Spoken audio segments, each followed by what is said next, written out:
આટલો ફેર.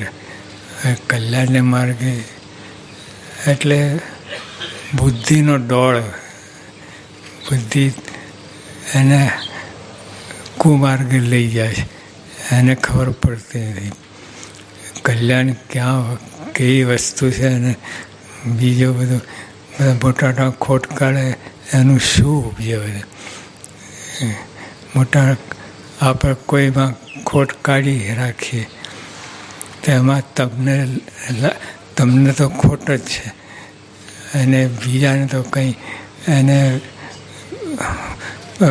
ખોટ કાઢે કે ના કાઢે એ એને રસ્તે. અને પણ આપણને બહુ ખોટ છે, કારણ કે કોઈની વાત સાંભળે નહીં, પોતાને મોટો માને કે મારાથી કોઈ મોટો નથી એ રીતે વર્તે. એટલે એમાં કોઈ દિવસ એક જ છાંટો ગુણ ના આવે. અને ગુણ ગ્રહણ દ્રષ્ટિ લાખ ગૌ છેટે એને પોતાની દોડડાપણથી આ બધું બહુ ખોટ આવે છે, બહુ ખૂવે છે. આ સત્સંગમાં આ મહારાજે પ્રશ્ન પૂછ્યો એ બહારના માટે નથી, સત્સંગમાં છે. સત્સંગમાં આપણે એમ માનીએ કે હું મોટો છું, બધા મારું માને, અને એ જાતનું અજ્ઞાન હોય ને તો એ બહુ મોટી ખોટ. આપણે તો ગુણ ગ્રહણ કરવાની વાત છે, અને બધામાંથી ગુણ લઈ લેવાની. જો આપણે એકવાર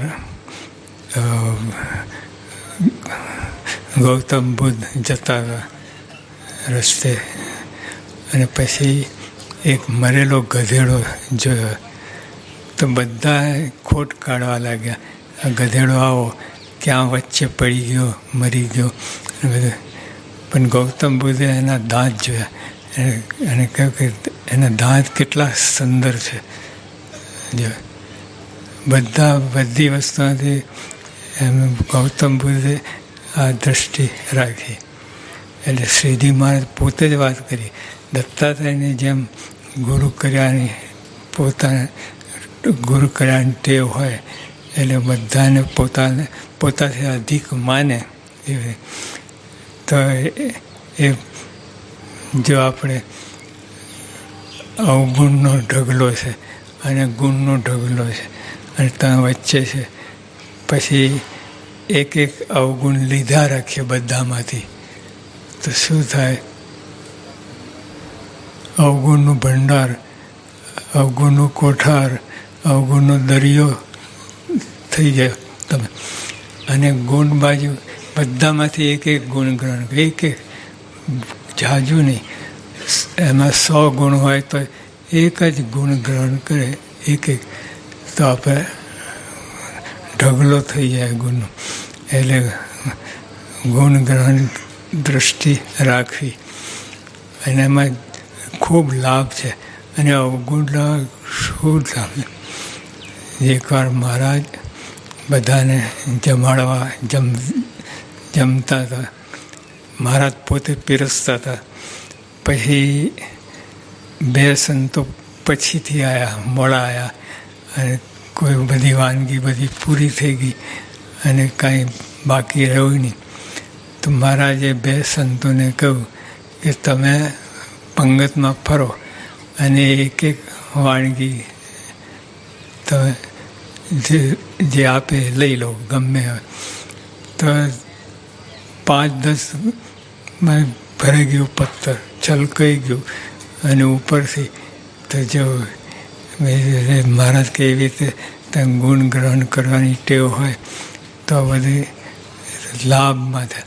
અને અવગુણ જો તમે અવગુણ ગ્રહણ કરો તો ત્યાં મહાખોટનો ધંધો, એમાં કાંઈ સાર જ ના આવે.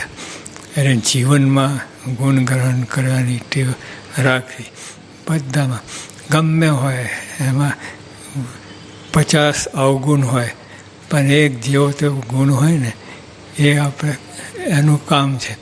બીજા અવગુણનું શું કામ છે આપણે? એટલે પડતા મૂકીને એમાં જે ગુણ હોય એ ગ્રહણ કરી લઈએ તો ગુણ ભંડાર થઈ જાય, આપણે ગુણના સાગર થઈ જાય. પછી શ્રીજી મહારાજ બોલ્યા છે, લ્યો અમે ઉત્તર કરીએ. એમાં બુદ્ધિ તો ઝાઝી છે, પણ એની બુદ્ધિ શાપિત છે.